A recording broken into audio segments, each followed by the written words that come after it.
ನಮಸ್ಕಾರ ವೀಕ್ಷಕರೇ, ಇಟ್ಗೆ ಹೇಮಂತ್ ಯೂಟ್ಯೂಬ್ ಚಾನಲ್ಗೆ ಮತ್ತೊಮ್ಮೆ ನಿಮಗೆಲ್ಲ ಸ್ವಾಗತ. ನಾನು ನಿಮ್ಮ ಗೆಳೆಯ ಹೇಮಂತ್. ನೀವು ನೋಡ್ತಾ ಇದ್ದೀರಾ ವಾಲಿ ನ್ಯೂಸ್.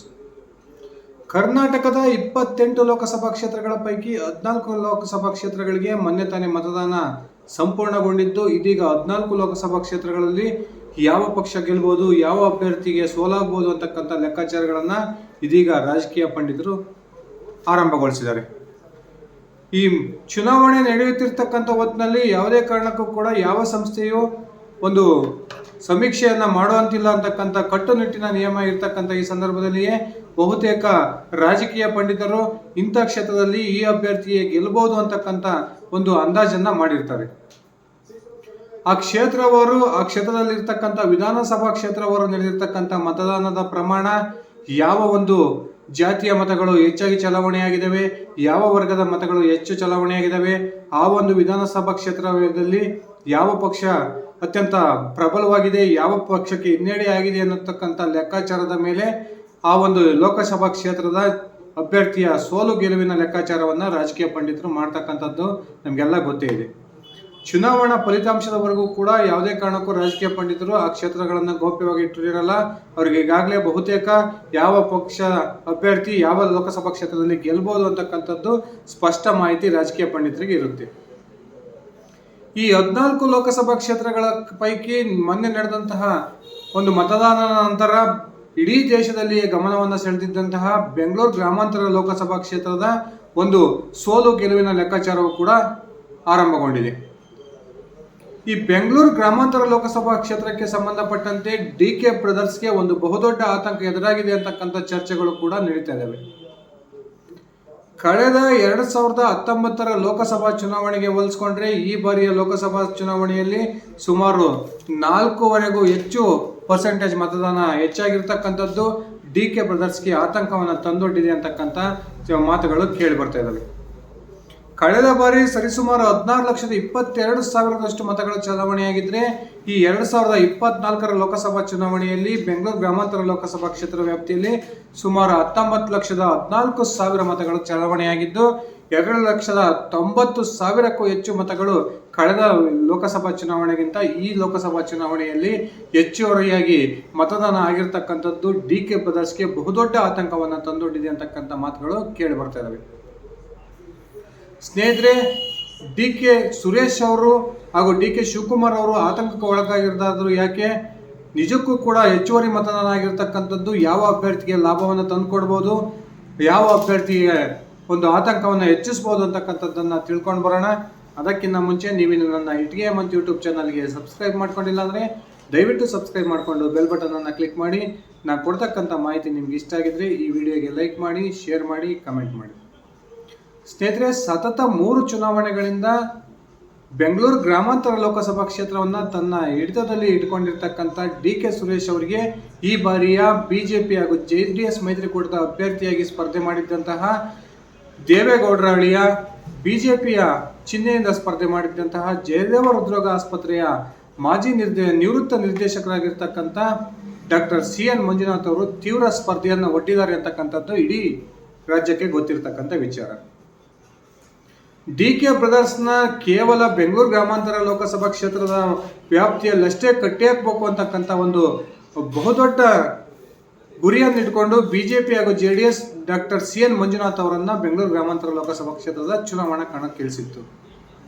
ಬಹುತೇಕ ಬಿಜೆಪಿ JDS ಮಾಡಿದ್ದಂಥ ಈ ಪ್ಲಾನ್ನಲ್ಲಿ ಆ 2 ಪಕ್ಷಗಳು ಸಕ್ಸಸ್ ಆಗಿದ್ದಾವೆ ಅಂತಾನೆ ಹೇಳ್ಬೋದು.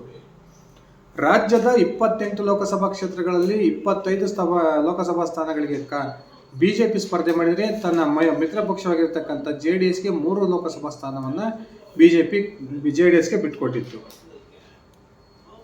ಬಿಜೆಪಿ ಹಾಗೂ JDS ಮೈತ್ರಿ ಪಕ್ಷಗಳ ಹೊಂದಾಣಿಕೆ ಆಗಿಲ್ಲ, ಮೈತ್ರಿ ವರ್ಕೌಟ್ ಆಗಿಲ್ಲ ಅಂತಕ್ಕಂಥ ಚರ್ಚೆಗಳು ಚುನಾವಣೆಯ ನಂತರ, ಮೊದಲ ಹಂತದ ಚುನಾವಣೆಯ ನಂತರ ನಡೀತಿರ್ತಕ್ಕಂಥ ಈ ಸಂದರ್ಭದಲ್ಲಿ ಬಹುತೇಕ ಬೆಂಗಳೂರು ಗ್ರಾಮಾಂತರ ಲೋಕಸಭಾ ಕ್ಷೇತ್ರಕ್ಕೆ ಸಂಬಂಧಪಟ್ಟಂತೆ ಈ ಮೈತ್ರಿಯ ವಿಚಾರದಲ್ಲಿ ಯಾವುದೇ ರೀತಿಯ ಅಪಸ್ವರ ಇರಲಿಲ್ಲ ಅಂತಕ್ಕಂಥದ್ದು ಬಿಜೆಪಿ ಹಾಗೂ JDSಗೆ ಬಹುದೊಡ್ಡ ಪ್ಲಸ್ ಪಾಯಿಂಟ್ ಅಂತಾನೆ ಹೇಳ್ಬೋದು.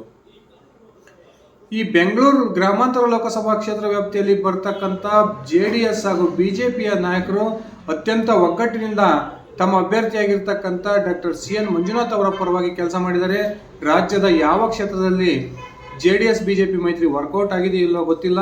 ಆದರೆ ಬೆಂಗಳೂರು ಲೋಕಸಭಾ ಕ್ಷೇತ್ರ ವ್ಯಾಪ್ತಿಯಲ್ಲಿ, ಗ್ರಾಮಾಂತರ ಲೋಕಸಭಾ ಕ್ಷೇತ್ರ ವ್ಯಾಪ್ತಿಯಲ್ಲಿ 100ಕ್ಕೆ 100ರಷ್ಟು BJP JDS ಮೈತ್ರಿ ವರ್ಕೌಟ್ ಆಗಿದೆ ಅಂತಕ್ಕಂಥ ಚರ್ಚೆಗಳು ನಡೀತಾ ಇದ್ದಾವೆ. ಬೆಂಗಳೂರು ಗ್ರಾಮಾಂತರ ಲೋಕಸಭಾ ಕ್ಷೇತ್ರ ವ್ಯಾಪ್ತಿಗೆ 8 ಪ್ರಮುಖವಾಗಿ ವಿಧಾನಸಭಾ ಕ್ಷೇತ್ರಗಳು ಬರ್ತವೆ. ಅದರಲ್ಲಿ ಕೆಲವು ಬೆಂಗಳೂರು ನಗರ ವ್ಯಾಪ್ತಿಗೆ ಸೇರಿದರೆ ಇನ್ನು ಕೆಲವು ವಿಧಾನಸಭಾ ಕ್ಷೇತ್ರಗಳು ಬೆಂಗಳೂರು ಗ್ರಾಮಾಂತರ ಜಿಲ್ಲೆಯ ವ್ಯಾಪ್ತಿಗೆ ಸೇರ್ತವೆ. ಇಡೀ ಕರ್ನಾಟಕದಲ್ಲಿ ಅತ್ಯಂತ ವಿಶಿಷ್ಟವಾದ ಲೋಕಸಭಾ ಕ್ಷೇತ್ರ ಅನಿಸ್ಕೊಂಡಿರ್ತಕ್ಕಂಥ ಬೆಂಗಳೂರು ಗ್ರಾಮಾಂತರ ಕ್ಷೇತ್ರ ಅನೇಕ ನಗರದ ಮತದಾರರನ್ನು ಹೊಂದಿದೆ, ಅದೇ ರೀತಿ ಗ್ರಾಮೀಣ ಭಾಗದ ಮತದಾರರನ್ನು ಹೊಂದಿದೆ. ಸ್ನೇಹಿತರೆ, DK ಶಿವಕುಮಾರ್ ಹಾಗೂ DK ಸುರೇಶ್ ಅವರ ಆತಂಕಕ್ಕೆ ಪ್ರಮುಖ ಕಾರಣವಾಗಿರ್ತಕ್ಕಂಥದ್ದು ಈ ಒಂದು ಲೋಕಸಭಾ ಕ್ಷೇತ್ರ ವ್ಯಾಪ್ತಿಯಲ್ಲಿ ಸರಿಸುಮಾರು 68.3% ಮತದಾನವಾಗಿರ್ತಕ್ಕಂಥದ್ದು. ಕಳೆದ ಲೋಕಸಭಾ ಚುನಾವಣೆಗೆ ಹೋಲಿಸಿದ್ರೆ ಈ ಬಾರಿ ಲೋಕಸಭಾ ಚುನಾವಣೆಗೆ ಸರಿಸುಮಾರು 2,90,000ಕ್ಕೂ ಹೆಚ್ಚು ಮತಗಳು ಅಧಿಕವಾಗಿ ಈ ಬಾರಿ ಚಲಾವಣೆಯಾಗಿದ್ದಾವೆ.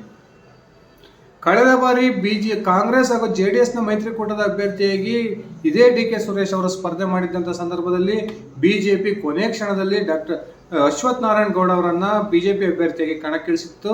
ಅಶ್ವಥ್ ನಾರಾಯಣ ಅವರು ಇಡೀ ಕ್ಷೇತ್ರದಲ್ಲಿ ಪ್ರಚಾರವನ್ನು ಕೈಗೊಳ್ಳದೆ ಇದ್ರೂ ಕೂಡ ಸರಿಸುಮಾರು 6 ಲಕ್ಷಕ್ಕೂ ಅಧಿಕ ಮತಗಳನ್ನು ಕಳೆದ ಬಾರಿ ಚುನಾವಣೆಯಲ್ಲಿ ತೆಗೆದುಕೊಂಡಿದ್ರು. ಈ ಬಾರಿ 8 ವಿಧಾನಸಭಾ ಕ್ಷೇತ್ರ ವ್ಯಾಪ್ತಿಯಲ್ಲಿ ಅತ್ಯಧಿಕ ಪ್ರಮಾಣದ ಮತದಾನ ಆಗಿರ್ತಕ್ಕಂಥದ್ದು. ಅದರಲ್ಲೂ ಕೂಡ ನಗರ ವ್ಯಾಪ್ತಿಯಲ್ಲಿ ಹೆಚ್ಚು ಒಂದು ಮತದಾನ ಆಗಿರ್ತಕ್ಕಂಥದ್ದು DK ಸಹೋದರರಿಗೆ ಬಹುದೊಡ್ಡ ಆತಂಕವನ್ನು ತಂದೊಡ್ಡಿದೆ ಅಂತಕ್ಕಂಥ ಮಾತುಗಳು ಕೇಳಿಬರ್ತವೆ. ಸ್ನೇಹಿತರೆ, ನಾನೀಗ ಬೆಂಗಳೂರು ಗ್ರಾಮಾಂತರ ಕ್ಷೇತ್ರ ವ್ಯಾಪ್ತಿಯಲ್ಲಿ ಬರ್ತಕ್ಕಂಥ 8 ವಿಧಾನಸಭಾ ಕ್ಷೇತ್ರ ವ್ಯಾಪ್ತಿಯಲ್ಲಿ ಯಾವ್ಯಾವ ವಿಧಾನಸಭಾ ಕ್ಷೇತ್ರದಲ್ಲಿ ಎಷ್ಟೆಷ್ಟು ಮತದಾನವಾಗಿದೆ, DK ಸುರೇಶ್ ಕಾಂಗ್ರೆಸ್ ಹಾಗೂ BJPಯ ಅಭ್ಯರ್ಥಿಗೆ ಎಷ್ಟು ಪ್ರಮಾಣದ ಮತದ ಆ ಒಂದು ವಿಧಾನಸಭಾ ಕ್ಷೇತ್ರದಲ್ಲಿ ಚಲಾವಣೆ ಆಗಿರ್ಬೋದು ಅನ್ನೋ ಅಂದಾಜನ್ನು ನಾನು ನಿಮ್ಮ ಮುಂದೆ ಇಡ್ತೀನಿ. ದಯವಿಟ್ಟು ನೀವು ಬೆಂಗಳೂರು ಗ್ರಾಮಾಂತರ ಲೋಕಸಭಾ ಕ್ಷೇತ್ರ ವ್ಯಾಪ್ತಿಯಲ್ಲಿದ್ದು ಈ ಕೆಳಗಿನ ಯಾವುದಾದ್ರೂ ವಿಧಾನಸಭಾ ಕ್ಷೇತ್ರ ವ್ಯಾಪ್ತಿಯಲ್ಲಿದ್ದರೆ ದಯವಿಟ್ಟು ನಿಮ್ಮ ವಿಧಾನಸಭಾ ಕ್ಷೇತ್ರ ವ್ಯಾಪ್ತಿಯಲ್ಲಿ BJP ಅಥವಾ ಕಾಂಗ್ರೆಸ್ ಅಭ್ಯರ್ಥಿಗೆ ಎಷ್ಟು % ಮತದಾನ ಆಗಿರ್ಬೋದು ಅನ್ನೋದನ್ನು ಕಾಮೆಂಟ್ ಮಾಡಿ ಸ್ನೇಹಿತರೆ. ಬೆಂಗಳೂರು ಗ್ರಾಮಾಂತರ ಲೋಕಸಭಾ ಕ್ಷೇತ್ರ ವ್ಯಾಪ್ತಿಗೆ 8 ವಿಧಾನಸಭಾ ಕ್ಷೇತ್ರಗಳು ಬರ್ತವೆ. ಅದರಲ್ಲಿ ತುಮಕೂರು ಜಿಲ್ಲೆಗೆ ಸೇರಿದಂತಹ ಕುಣಿಗಲ್ ವಿಧಾನಸಭಾ ಕ್ಷೇತ್ರ ವ್ಯಾಪ್ತಿಯಲ್ಲಿ 85.26% ಮತದಾನವಾಗಿದ್ದು ಇಲ್ಲಿ BJP ಹಾಗೂ ಕಾಂಗ್ರೆಸ್ನ ಅಭ್ಯರ್ಥಿಗೆ ಸಮಬಲದ ವೋಟ್ ಬಂದಿರಬಹುದು ಅಂತಕ್ಕಂಥ ಚರ್ಚೆಗಳು ನಡೀತಿದ್ದಾವೆ. ಯಾಕಂದರೆ BJP JDS ಕೂಡ ತನ್ನದೇ ಆದ ಮತಗಳನ್ನು ಕುಣಿಗಲ್ ವಿಧಾನಸಭಾ ಕ್ಷೇತ್ರ ವ್ಯಾಪ್ತಿಯಲ್ಲಿ ಹೊಂದಿದೆ. ಈಗ ಕುಣಿಗಲ್ನಲ್ಲಿ ಹಾಲಿ ಕಾಂಗ್ರೆಸ್ನ ಶಾಸಕ ಹಾಗೂ DK ಶಿವಕುಮಾರ್ ರಕ್ತ ಸಂಬಂಧಿಯಾಗಿರ್ತಕ್ಕಂಥ ಡಾಕ್ಟರ್ ರಂಗನಾಥ್ ಅವರು ಇರೋ ಕಾರಣಕ್ಕೆ BJP ಹಾಗೂ ಕಾಂಗ್ರೆಸ್ ಸರಿಸಮಾನವಾದ 50-50 ವೋಟ್ಗಳನ್ನು ಈ ಕುಣಿಗಲ್ ವಿಧಾನಸಭಾ ಕ್ಷೇತ್ರ ವ್ಯಾಪ್ತಿಯಲ್ಲಿ ತೆಗೆದುಕೊಂಡಿರ್ಬೋದು ಅಂತಕ್ಕಂಥ ಮಾತುಗಳು ಚರ್ಚೆಗಳು ನಡೀತಾ ಇದ್ದಾವೆ. ಇನ್ನು ಬೆಂಗಳೂರು ನಗರ ಕ್ಷೇತ್ರ ವ್ಯಾಪ್ತಿಯ ಅತ್ಯಂತ ದೊಡ್ಡ ವಿಧಾನಸಭಾ ಕ್ಷೇತ್ರವಾಗಿರ್ತಕ್ಕಂಥ RR ನಗರ ವಿಧಾನಸಭಾ ಕ್ಷೇತ್ರ ವ್ಯಾಪ್ತಿಯಲ್ಲಿ 56.6% ಮತದಾನವಾಗಿದೆ. ಈ ಒಂದು ನಗರ ವ್ಯಾಪ್ತಿಯ RR ನಗರ ವಿಧಾನಸಭಾ ಕ್ಷೇತ್ರ ವ್ಯಾಪ್ತಿಯಲ್ಲಿ 56.6% ಮತದಾನವಾಗಿರ್ತಕ್ಕಂಥದ್ದು DK ಸುರೇಶ್ ಅವರಿಗೆ ಅತ್ಯಂತ ದೊಡ್ಡ ಆತಂಕಕ್ಕೆ ಕಾರಣವಾಗಿರ್ತಕ್ಕಂಥದ್ದು ಇದೇ ಅಂಶ. ಇದು ಸರಿಸುಮಾರು 14 ಲಕ್ಷಕ್ಕೂ ಹೆಚ್ಚು ಮತದಾರರನ್ನು ಹೊಂದಿರತಕ್ಕಂಥ ಈ ಕ್ಷೇತ್ರದಲ್ಲಿ ಈ RR ನಗರದಲ್ಲಿ BJP ಅತ್ಯಂತ ಹೆಚ್ಚು ಮತಗಳು ಬಂದಿರಬಹುದು. ಯಾಕಂದರೆ ನಗರ ವ್ಯಾಪ್ತಿಯ ಮತದಾರರು ಮೋದಿಜಿ ಅವರ ಮುಖವನ್ನು ನೋಡಿ ಡಾಕ್ಟರ್ CN ಮಂಜುನಾಥ್ ಅವರು ಮಾಡಿರ್ತಕ್ಕಂಥ ಒಂದು ಸೇವೆಯನ್ನು ಗಮನಿಸಿ ಈ ಒಂದು RR ನಗರದಲ್ಲಿ BJP ಅಭ್ಯರ್ಥಿಗೆ 70% ಮತಗಳು ಬಂದಿರಬಹುದು, ಹಾಗೆ ಕಾಂಗ್ರೆಸ್ನ ಅಭ್ಯರ್ಥಿಗೆ 30% ಮತಗಳು ಬಂದಿರಬಹುದು ಅಂತಕ್ಕಂಥ ಚರ್ಚೆಗಳು ನಡೀತಾ ಇದ್ದಾವೆ. ಇನ್ನು BJPಯ ಭದ್ರಕೋಟೆ ಎನಿಸ್ಕೊಂಡಿರ್ತಕ್ಕಂಥ ಬೆಂಗಳೂರು ದಕ್ಷಿಣ ವಿಧಾನಸಭಾ ಕ್ಷೇತ್ರ ವ್ಯಾಪ್ತಿಯಲ್ಲಿ ಕೂಡ ಸುಮಾರು 56.8% ಮತದಾನವಾಗಿದೆ. ಈ ಕಾರಣಕ್ಕೆ ಬೆಂಗಳೂರು ದಕ್ಷಿಣ ವಿಧಾನಸಭಾ ಕ್ಷೇತ್ರ ವ್ಯಾಪ್ತಿಯಲ್ಲಿ ಕೂಡ BJPಗೆ ಹೆಚ್ಚು ಮತದಾನವಾಗಿದೆ ಅಂತಕ್ಕಂಥ ಚರ್ಚೆಗಳು ನಡೀತಾ ಇದ್ದಾವೆ. ಇಲ್ಲಿ ಇದು BJPಯ ಭದ್ರಕೋಟೆ ಆಗಿರೋದ್ರಿಂದ BJP ಅಭ್ಯರ್ಥಿಯಾಗಿರ್ತಕ್ಕಂಥ ಡಾಕ್ಟರ್ CN ಮಂಜುನಾಥ್ ಅವರಿಗೆ ಸರಿಸುಮಾರು ಚಲಾವಣೆಯಾದ ಮತಗಳಲ್ಲಿ 80% ಮತಗಳು 80% ಮತಗಳು BJP ಅಭ್ಯರ್ಥಿಗೆ ಬಂದಿರಬಹುದು, ಕೇವಲ 20% ಮತಗಳು ಕಾಂಗ್ರೆಸ್ನ ಅಭ್ಯರ್ಥಿ DK ಸುರೇಶ್ ಅವರಿಗೆ ಬಂದಿರಬಹುದು ಅಂತಕ್ಕಂಥ ಚರ್ಚೆಗಳು ನಡೀತಾ ಇದ್ದಾವೆ. ಇನ್ನು DK ಶಿವಕುಮಾರ್ ಪ್ರತಿನಿಧಿಸ್ತಾ ಇರತಕ್ಕಂಥ ಕನಕಪುರ ವಿಧಾನಸಭಾ ಕ್ಷೇತ್ರ ವ್ಯಾಪ್ತಿಯಲ್ಲಿ 84.77% ದಾಖಲೆಯ ಮತದಾನವಾಗಿದೆ. ಈ ಒಂದು ದಾಖಲೆಯ ಮತದಾನದಲ್ಲಿ ಬಿಜೆಪಿ ಅಭ್ಯರ್ಥಿಗೆ ಕೇವಲ ಚಲಾವಣೆಯಾದ ಮತಗಳಲ್ಲಿ 15% ಮತಗಳು ಬಿಜೆಪಿ ಅಭ್ಯರ್ಥಿಗೆ ಬಂದಿರಬಹುದು. ಇನ್ನು ಉಳಿದಂತಹ 85% ಮತಗಳು ಕಾಂಗ್ರೆಸ್ನ DK ಸುರೇಶ್ ಅವರಿಗೆ ಹೋಗಿರ್ಬೋದು ಅಂತಕ್ಕಂಥ ಚರ್ಚೆಗಳು ನಡೀತಿದ್ದಾವೆ. ಹಾಗೇನೆ ಬಿಜೆಪಿಯ ಒಂದು ಕಾಲದ ಭದ್ರಕೋಟೆ ಎನ್ಸ್ಕೊಂಡಿದ್ದಂತಹ ಆನೇಕಲ್ ವಿಧಾನಸಭಾ ಕ್ಷೇತ್ರದಲ್ಲಿ ಕೂಡ 60.69% ಮತದಾನವಾಗಿದೆ.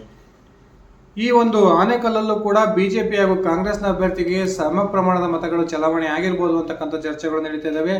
ಆನೇಕಲ್ ವಿಧಾನಸಭಾ ಕ್ಷೇತ್ರ ವ್ಯಾಪ್ತಿಯಲ್ಲೂ ಕೂಡ 50-50 ಮತದಾನವಾಗಿದೆ ಅಂತಕ್ಕಂಥ ಚರ್ಚೆಗಳು ನಡೀತಿರ್ತಕ್ಕಂಥದ್ದು ಕಾಂಗ್ರೆಸ್ಗೆ ಇದು ಕೂಡ ಬಹುದೊಡ್ಡ ಆತಂಕವನ್ನು ತಂದೊಡ್ಡಿದೆ.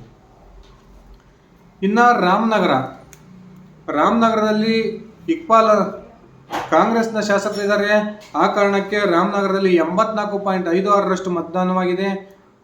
ಈ ಒಂದು ರಾಮನಗರದಲ್ಲಿ ಕೂಡ ಕಾಂಗ್ರೆಸ್ನ ಅಭ್ಯರ್ಥಿಗೆ ಲೀಡ್ ಆಗ್ಬೋದು. ಬಿಜೆಪಿ ಅಭ್ಯರ್ಥಿ ಚಲಾವಣೆ ಆಗಿರ್ತಕ್ಕಂಥ ಮತಗಳಲ್ಲಿ 40% ಮತಗಳನ್ನು ಪಡೆದರೆ ಕಾಂಗ್ರೆಸ್ನ DK ಸುರೇಶ್ ಅವರಿಗೆ 60% ಮತಗಳು ರಾಮನಗರ ವಿಧಾನಸಭಾ ಕ್ಷೇತ್ರ ವ್ಯಾಪ್ತಿಯಲ್ಲಿ ಬರ್ಬೋದು ಅಂತಕ್ಕಂಥ ಚರ್ಚೆಗಳು ನಡೀತಾ ಇದ್ದಾವೆ. ಇನ್ನ CM ಬಾಲಕೃಷ್ಣ ಅವರು ಪ್ರತಿನಿಧಿಸ್ತಾ ಇರತಕ್ಕಂಥ ಮಾಗಡಿ ವಿಧಾನಸಭಾ ಕ್ಷೇತ್ರ ವ್ಯಾಪ್ತಿಯಲ್ಲಿ JDS ಹಾಗೂ ಬಿಜೆಪಿ ಕೂಡ ಅತ್ಯಂತ ಪ್ರಬಲವಾಗಿದ್ದಾವೆ. ಕಾಂಗ್ರೆಸ್ಗೆ ಸರಿಯಾದ ಪ್ರತಿಸ್ಪರ್ಧೆಯನ್ನ ಬಿಜೆಪಿ ಹಾಗೂ ಕಾಂಗ್ರೆಸ್ ಅವರು ಆ ಒಂದು ಮಾಗಡಿ ವಿಧಾನಸಭಾ ಕ್ಷೇತ್ರ ವ್ಯಾಪ್ತಿಯಲ್ಲಿ ಒಡ್ಬೋದು ಅಂತಕ್ಕಂಥ ಚರ್ಚೆಗಳು ನಡೀತಿದ್ದಾವೆ. ಮಾಗಡಿ ವಿಧಾನಸಭಾ ಕ್ಷೇತ್ರ ವ್ಯಾಪ್ತಿಯಲ್ಲಿ ಕೂಡ ಸುಮಾರು 85% ಮತದಾನವಾಗಿರ್ತಕ್ಕಂಥದ್ದು. ಈ ಒಂದು ಮಾಗಡಿ ವಿಧಾನಸಭಾ ಕ್ಷೇತ್ರ ವ್ಯಾಪ್ತಿಯಲ್ಲಿ ಬಿಜೆಪಿ ಹಾಗೂ ಕಾಂಗ್ರೆಸ್ನ ಅಭ್ಯರ್ಥಿಗೆ ಸಮ ಪ್ರಮಾಣದ ಮತಗಳು ಹಂಚಿಕೆ ಆಗಿರ್ಬೋದು ಅಂತಕ್ಕಂಥ ಚರ್ಚೆಗಳು ನಡೀತಿದ್ದಾವೆ. ಇನ್ನ JDSನ ರಾಜ್ಯಾಧ್ಯಕ್ಷರಾಗಿರ್ತಕ್ಕಂಥ ಕುಮಾರಸ್ವಾಮಿ ಪ್ರತಿನಿಧಿಸ್ತಾ ಇರತಕ್ಕಂಥ ಚನ್ನಪಟ್ಟಣ ವಿಧಾನಸಭಾ ಕ್ಷೇತ್ರ. ಈ ಚನ್ನಪಟ್ಟಣ ವಿಧಾನಸಭಾ ಕ್ಷೇತ್ರ ವ್ಯಾಪ್ತಿಯಲ್ಲಿ ಕಳೆದ ವಿಧಾನಸಭಾ ಚುನಾವಣೆಯಲ್ಲಿ JDSನ HD ಕುಮಾರಸ್ವಾಮಿ ಅವರು ಗೆಲುವನ್ನ ಕಂಡ್ರೆ ಅವರ ಪ್ರತಿಸ್ಪರ್ಧಿಯಾಗಿದ್ದಂತಹ ಬಿಜೆಪಿಯ CP ಯೋಗೇಶ್ವರ್ ಅವರು ಹೆಚ್ಚು ಮತಗಳನ್ನು ಪಡೆದುಕೊಂಡಿದ್ರು. ಈ ಬಾರಿ ಚನ್ನಪಟ್ಟಣದಲ್ಲಿ 84.75% ಮತದಾನವಾಗಿದ್ದು ಬಿಜೆಪಿ ಹಾಗೂ JDSನ ಮತಗಳು ಒಟ್ಟಾಗಿ ಈ ಬಾರಿ ಡಾಕ್ಟರ್ CN ಮಂಜುನಾಥ್ ಅವರ ಪರವಾಗಿ ಚಲಾವಣೆಯಾಗಿದ್ದಾವೆ ಅಂತಕ್ಕಂಥ ಚರ್ಚೆಗಳು ನಡೀತಿದ್ದಾವೆ. ಆ ಕಾರಣಕ್ಕೆ ಬಿಜೆಪಿ ಹಾಗೂ JDS ಎರಡೂ ಪಕ್ಷಗಳು ಸ್ಟ್ರಾಂಗ್ ಇರುವ ಕಾರಣಕ್ಕೆ ಚನ್ನಪಟ್ಟಣದಲ್ಲಿ ಸರಿಸುಮಾರು 80% ಮತಗಳು ಡಾಕ್ಟರ್ CN ಮಂಜುನಾಥ್ ಅವರಿಗೆ ಚಲಾವಣೆ ಆಗಿರ್ಬೋದು ಅಂತಕ್ಕಂಥ ಚರ್ಚೆಗಳಿದ್ದಾವೆ. ಇಲ್ಲಿ DK ಸುರೇಶ್ ಅವರಿಗೆ ತೀವ್ರ ಹಿನ್ನಡೆಯಾಗುತ್ತೆ. ಆ ಮೂಲಕ DK ಸುರೇಶ್ ಅವರು 20% ಮತಗಳನ್ನು ಚನ್ನಪಟ್ಟಣ ವಿಧಾನಸಭಾ ಕ್ಷೇತ್ರ ವ್ಯಾಪ್ತಿಯಲ್ಲಿ ಪಡಿಬೋದು ಅಂತಕ್ಕಂಥ ಮಾತುಗಳು ಕೇಳ್ಬರ್ತಾ ಇದಾವೆ. ಈ ಚನ್ನಪಟ್ಟಣ ವಿಧಾನಸಭಾ ಕ್ಷೇತ್ರ ವ್ಯಾಪ್ತಿಗೆ ಸಂಬಂಧಪಟ್ಟಂತೆ DK ಶಿವಕುಮಾರ್ ಅವರು ಬಹುದೊಡ್ಡ ಪ್ರಮಾಣದ ಆಪರೇಷನ್ ಹಸ್ತಕ್ಕೆ ಕೈ ಹಾಕಿದ್ರು. ಅಲ್ಲಿರ್ತಕ್ಕಂಥ ನಗರಸಭಾ ಸದಸ್ಯರನ್ನ ತಮ್ಮ ಕಾಂಗ್ರೆಸ್ ತೆಗೆಗೆ ತೆಗೆದುಕೊಂಡಿದ್ರು. ಇಷ್ಟೆಲ್ಲ ಪ್ರಯತ್ನದ ನಂತರವೂ ಕೂಡ ಚನ್ನಪಟ್ಟಣದಲ್ಲಿ ಡಾಕ್ಟರ್ CN ಮಂಜುನಾಥ್ ಅವರಿಗೆ 80% ಮತಗಳ ಚಲಾವಣೆ ಆಗಿರ್ಬೋದು ಅಂತಕ್ಕಂಥ ಒಂದು ಚರ್ಚೆಗಳು ನಡೀತಾ ಇದ್ದಾವೆ. ಸ್ನೇಹಿತರೆ, ನಿಜಕ್ಕೂ ಕೂಡ DK ಸಹೋದರರಿಗೆ ಆತಂಕ ತಂದಿರತಕ್ಕಂಥದ್ದು ಈ ಬಾರಿ ಹೆಚ್ಚುವರಿಯಾಗಿ ಚಲಾವಣೆಯಾಗಿರ್ತಕ್ಕಂಥ ಸುಮಾರು 3 ಲಕ್ಷ ಮತಗಳು. ಕಳೆದ ಲೋಕಸಭಾ ಚುನಾವಣೆಗೆ ಹೋಲಿಸ್ಕೊಂಡ್ರೆ ಈ ಬಾರಿ ಹೊಸದಾಗಿ 3 ಲಕ್ಷ ಮತಗಳು ಹೆಚ್ಚುವರಿಯಾಗಿ ಚಲಾವಣೆಯಾಗಿದ್ದು ಬಹುತೇಕ ಈ 3 ಲಕ್ಷ ಮತಗಳು ಕೂಡ ಡಾಕ್ಟರ್ CN ಮಂಜುನಾಥ್ ಅವರ ಪರವಾಗಿ ಚಲಾವಣೆ ಆಗಿರ್ಬೋದು ಅಂತಕ್ಕಂಥ ಚರ್ಚೆಗಳು ನಡೀತಿರ್ತಕ್ಕಂಥದ್ದು DK ಸಹೋದರಿಗೆ ಬಹುದೊಡ್ಡ ಆತಂಕವನ್ನು ತಂದಿಟ್ಟಿದೆ ಅಂತಕ್ಕಂಥ ಮಾತುಗಳು ಕೇಳಿ ಬರ್ತಾ ಇದ್ದಾವೆ. ಸ್ನೇಹಿತರೆ, ನಾನು ಕೊಟ್ಟಿರ್ತಕ್ಕಂಥ ಈ ವಿಶ್ಲೇಷಣೆ ನಿಮ್ಮ ವೈಯಕ್ತಿಕ ಅಭಿಪ್ರಾಯ ಏನಿದೆ ದಯವಿಟ್ಟು ಬೆಂಗಳೂರು ಗ್ರಾಮಾಂತರ ಲೋಕಸಭಾ ಕ್ಷೇತ್ರದಲ್ಲಿ DK ಸುರೇಶ್ ಅವರನ್ನು ಮತ್ತೊಮ್ಮೆ ಗೆಲುವನ್ನು ಕಾಣೋದ್ರ ಮೂಲಕ ಕಾಂಗ್ರೆಸ್ನ ಭದ್ರಕೋಟೆಯನ್ನು ನಿರೂಪಿಸ್ತಾರ ಅಥವಾ ಬಿಜೆಪಿ JDS ಈ ಬಾರಿ DK ಶಿವಕುಮಾರ್ ಅವರ ಸಹೋದರ ಸುರೇಶ್ ಅವರನ್ನು ಕಟ್ಟಿ ಹಾಕಬೇಕು ಅಂತಕ್ಕಂಥ ಪ್ಲಾನ್ ಅನ್ನು ಏನು ಮಾಡಿತ್ತು ಆ ಪ್ಲಾನ್ ಅಲ್ಲಿ ಸಕ್ಸಸ್ ಆಗುತ್ತಾ ದಯವಿಟ್ಟು ಕಮೆಂಟ್ ಮಾಡಿ. ಇದಿಷ್ಟಾಗಿತ್ತು ಸ್ನೇಹಿತರೆ ನನ್ನ ಇವತ್ತಿನ ಈ ವಿಡಿಯೋ. ನಾನು ಕೊಟ್ಟಿರ್ತಕ್ಕಂಥ ಮಾಹಿತಿ ನಿಮ್ಗೆ ಇಷ್ಟ ಆಗಿದ್ರೆ ಈ ವಿಡಿಯೋಗೆ ಲೈಕ್ ಮಾಡಿ, ಶೇರ್ ಮಾಡಿ, ಕಮೆಂಟ್ ಮಾಡಿ. ನೀವೇನು ನನ್ನ ಇಟ್ಗೆ ಹೇಮಂತ್ ಯೂಟ್ಯೂಬ್ ಚಾನಲ್ಗೆ ಸಬ್ಸ್ಕ್ರೈಬ್ ಮಾಡ್ಕೊಂಡಿಲ್ಲ ಅಂದರೆ ದಯವಿಟ್ಟು ಸಬ್ಸ್ಕ್ರೈಬ್ ಮಾಡಿಕೊಂಡು ಬೆಲ್ ಬಟನನ್ನು ಕ್ಲಿಕ್ ಮಾಡಿ. ನನ್ನ ಓಲಿ ನ್ಯೂಸ್ ಚಾನಲನ್ನು ಹೀಗೆ ನೋಡ್ತಾ ಇರಿ. ಧನ್ಯವಾದಗಳು ಸ್ನೇಹಿತರೆ, ಶುಭ ದಿನ.